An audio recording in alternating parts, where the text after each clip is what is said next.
Hi,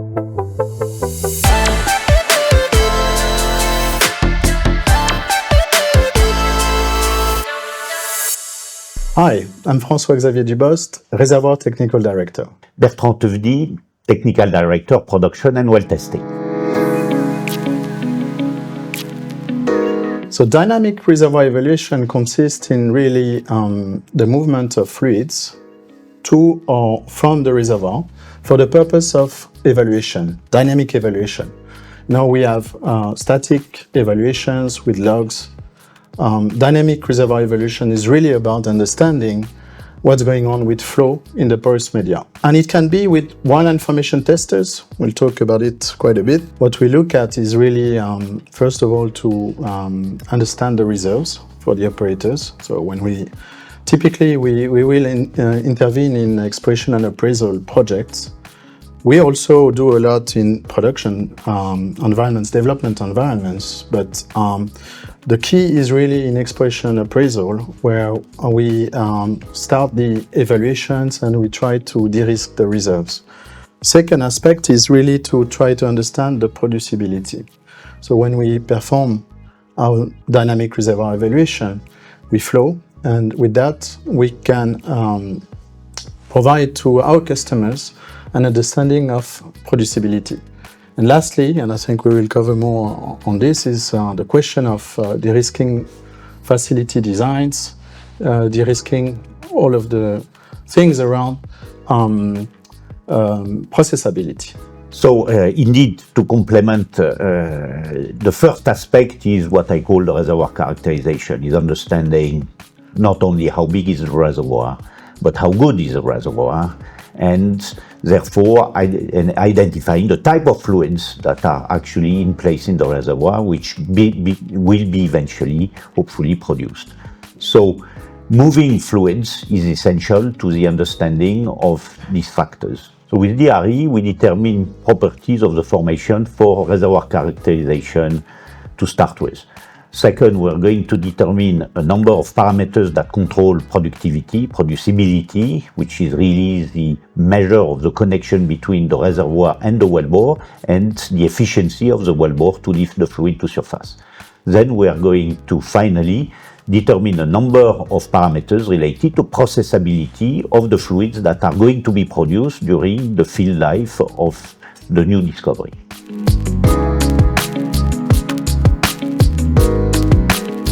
So we are basically using transients of pressure and rate to determine the properties of the formation. We're going also to measure temperature profile in order to determine the inflow distribution during a DST operation, and collecting commingled sample of fluids at the bottom during these flow periods. It's been around for quite a while. We started these evaluations in 1926 in SLB with the DST. Then for many years we executed a lot of these operations, especially in North America, and it spread worldwide. And eventually, in the late 50s, we started to be able to do this on wireline with a very simple tool, but which were already attending some of the requirements, which we'll cover a bit later. Then we evolved with more modern tool for drill stem testing, DST.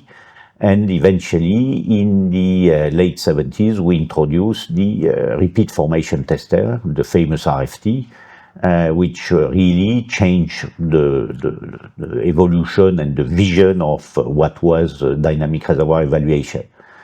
Then we moved on to a new generation of formation testing tool with the modular dynamic tester and the MDT, which was really a revolution in these days, and evolved significantly also the market and the utilization of traditional DST, because suddenly it enabled some of these workflows of reservoir dynamic evaluation to be done much more efficiently, rapidly, and at a lower cost with this MDT. We evolved the DST technology in the year 2000 with wireless telemetry with the Symphony offering. And now, recently, we come with the latest of formation evaluation with the Aura tool, a completely new platform on formation testing, which completes the full portfolio from SLB. In my world, in wireline formation testing, we were with the MDT since the 90s. We still have MDT in the field. And we have come up with the new wireline intelligent formation testing platform, Aura, which enables a number of things for characterization. Perhaps I can elaborate on this. So what we really do is we distribute measurements along depths in the wells. And that has got a number of benefits. So we look at distributed pressures and mobilities. With that, we can come up with fluid typing through pressure gradients. We can look at pressure regimes, and we can look at the variations of these pressure regimes in the different reservoirs that we look at. With Aura, we also look at the fluids downhole, so we can characterize those fluids. We've almost got a mini laboratory downhole, which enables us to look at the fluid characteristics, the composition, the GOR, density, viscosity, for instance. And the key benefit is really to be able to do that in different reservoirs or along the reservoirs and understand the complexities with the fluids, compositional grading, flow assurance issues. And lastly, well, we've got two other points. One is we are developing a new technique called deep transient testing, which allows to test much deeper than before on wireline and allows to understand the reservoir dynamic capacities, the productivity that we talked about, and at certain distance, significant radius of investigation to understand lateral complexities with the reservoir, the geology. But lastly, we have stress testing applications, which are really relevant now for injectivity topics and storage sites and carbon capture and storage projects, for instance.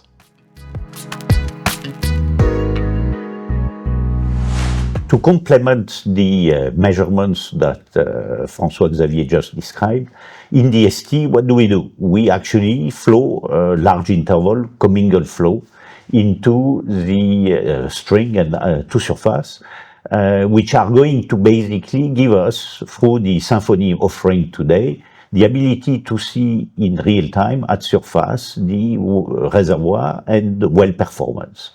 We're going to measure, therefore, pressure, we're going to measure temperature, potentially distributed temperature, and flow rates typically measured at surface. We collect commingled sample of the fluid, which are going to tell us really what is going to be the flow and the fluid coming to surface in a production type of environment. So deep transient testing is a fundamental method to understand and determine how large is the connected volumes and if there is any heterogeneities at some distance from the well in which we are making these measurements.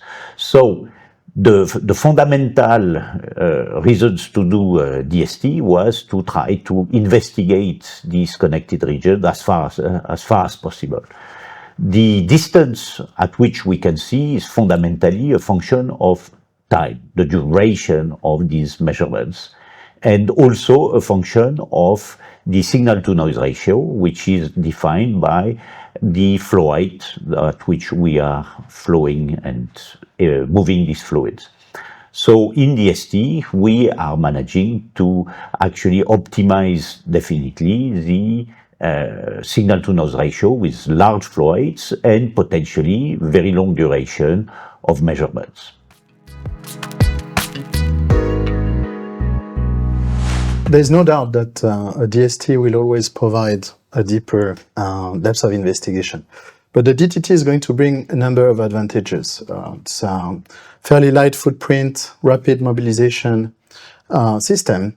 It's easy to deploy on a number of different reservoirs in the same well. And what we tried to do when we invented this new technique, deep transient testing, is really to bridge a gap between what we had with the traditional wireline formation testing techniques and the DST. So now we are able to deploy relatively rapidly a system that allows to test.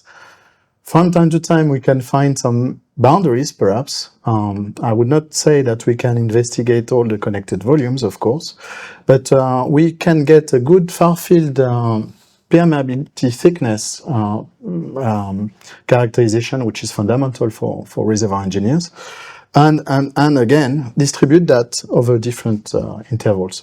The other aspect of things is, maybe we'll touch on this a bit later, is about the reduced emissions that we have during this type of operations, where obviously we are not flaring much at all with a deep transient test. So it's a method that allows to look and dynamically characterize those reservoirs in a fairly short and not expensive fashion. Very good question that I get asked by a lot of operators today. In my view, indeed, it's the evaluation within the portfolio of measurements of what is going to bring most value at a given time within the exploration and appraisal program. As a very early determination, I think that DTT with Aura, for example, is going to provide a lot of fantastic early answers at a reduced cost of ownership, reduced emissions, and a very quick turnaround time with very little challenges of mobilization. On the other side, when it comes to really confirming long distance of connectivity, and we will see on the productivity test the full performance of the well in its production type of environment, DST is going to be the preferred method. And we will see, and this is what we actually observe in the market today, that DST is the primary tool in appraisal to actually do this confirmation of the connected volume and productivity. We see quite often that in exploration, because the operator has got larger geological uncertainty with the project initially, that the Aura deep transient testing is a fairly suited solution, perhaps, to try to understand if there is something commercial down there. But later on, as Bertrand was saying, in appraisal, when you start looking at now sizing the connected volumes more precisely, then you opt for a DST solution. In the large depth of investigation, what we see is a development of long-term monitoring solutions that are combined with DST, enabling indeed now to see kilometers away through interference testing over the performance of interferences between an appraisal well and potentially an initial discovery well. Yeah, so really, I think where we can see from this discussion is that it's not one versus the other, but they complement each other very well. I would even say that oftentimes some operators opt to doing both because the deep transient test may help in designing a DST, and so we see often both being performed. As Francois-Xavier explained, okay, so we have this far view with DTT, but we also have from Aura information which we hardly can get access to with a DST, especially if it is performed over large interval, which we tend to see in deep water environment. The Aura information in the near wellbore gives us the ability to understand really what is happening in the region few inches away from the wellbore, which control very much productivity. This allows us indeed then to optimize not only the DST, but also the completion design in the future development scheme of the operator. Now, Bertrand touched on a very important point here. We have this detailed characterization of the near wellbore, things around, for instance, how long to clean up, how much of damage may have occurred during the perforation, which we can look at, or a more detailed characterization of the permeability field, we can perform things like, it's a bit more technical, but vertical interference tests, which consist in looking at horizontal and vertical permeability and that distribution of those in different layers. And that near wellbore characterization, as Bertrand was saying, fits very well in the cleanup designs for the well test, the DST, and the completion designs, yeah. So on the producibility, really with the ORA, we actually measuring drawdowns. We impose a certain rate of flow, which is about 100 barrels per day during those tests. And with that, we have a real calculation of the producibility. We don't have a direct measurement at surface as is traditionally done during a well test of the actual well performance. What we rather do is we perform measurements that characterize the reservoir, and with those properties that we obtain, we can come up with estimations of producibility. Yes, indeed, and we complement these measurements of productivity with DST, because we're going now to flow at near commercial rates the full formations commingled in the same environment that we have during the post-development phase, the actual production phase of the field. So in some ways, we are going to benefit from the information that we obtain with the ORA tool, which is going to be more focalized and give us an estimation of productivity in the ideal scenario and confirm that in the practical environment in which we are going to flow the well during a DST.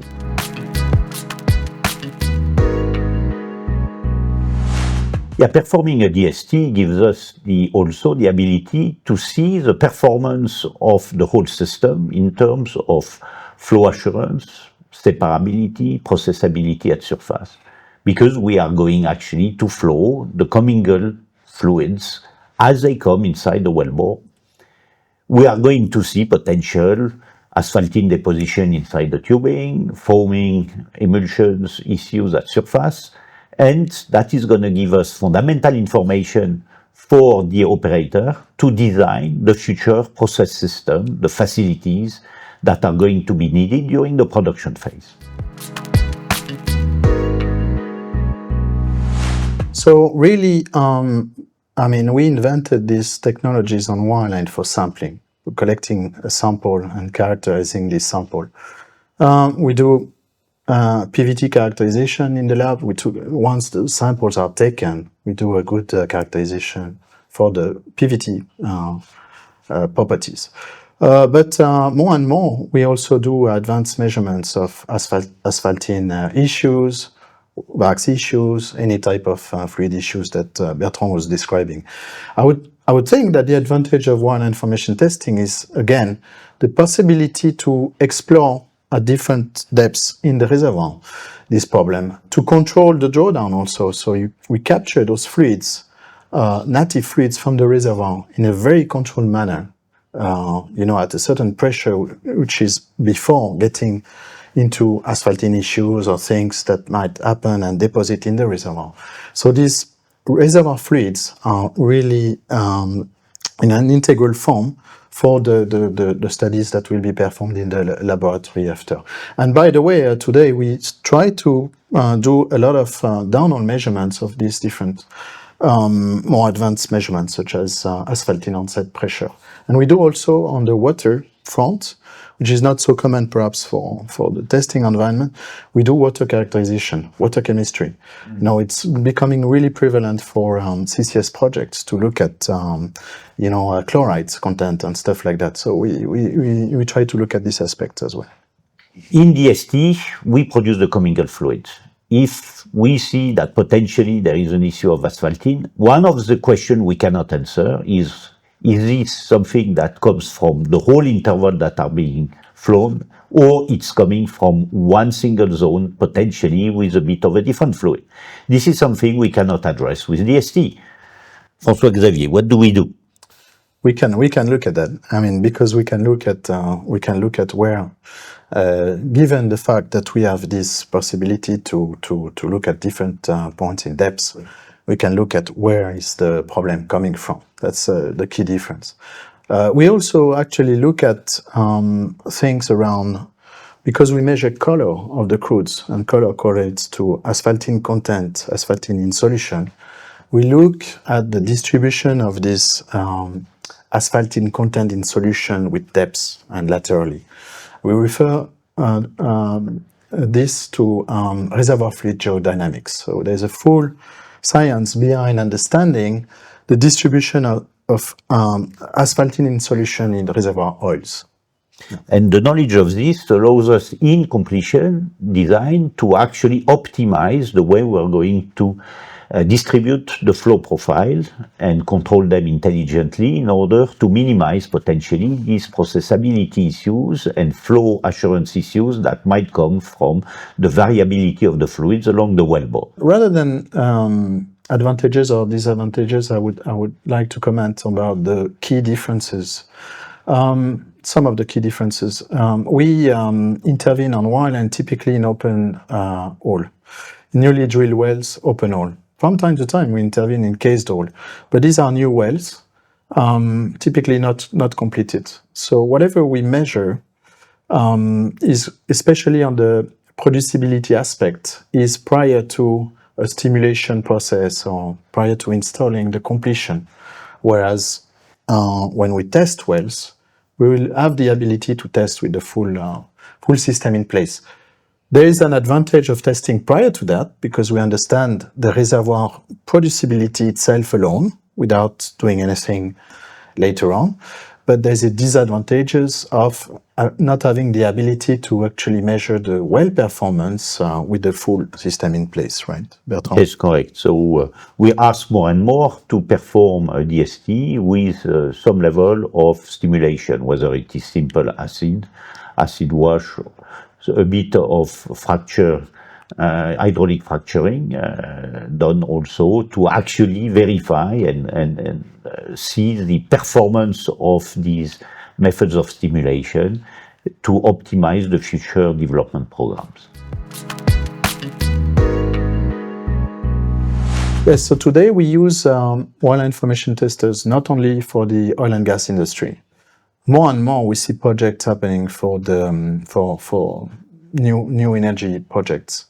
Would it be carbon capture and storage, or would it be future hydrogen storage or gas storage in Europe?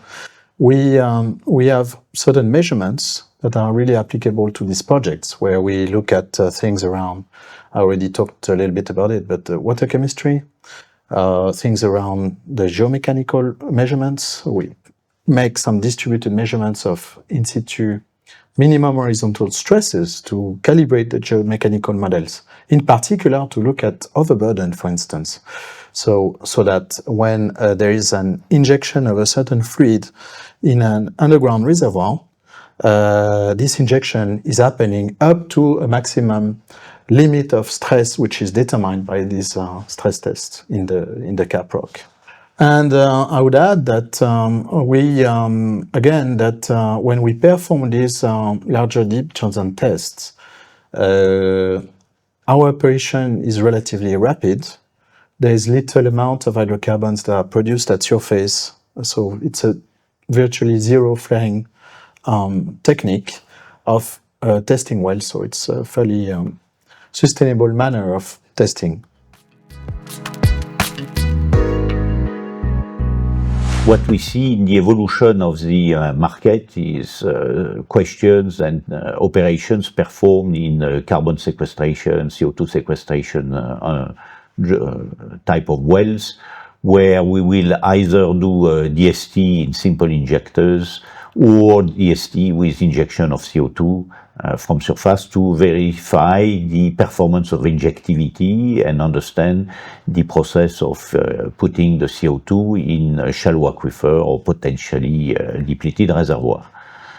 From a sustainability point of view, the points raised, of course, becomes more and more important in terms of the quantity of emissions we have during a large flow DST.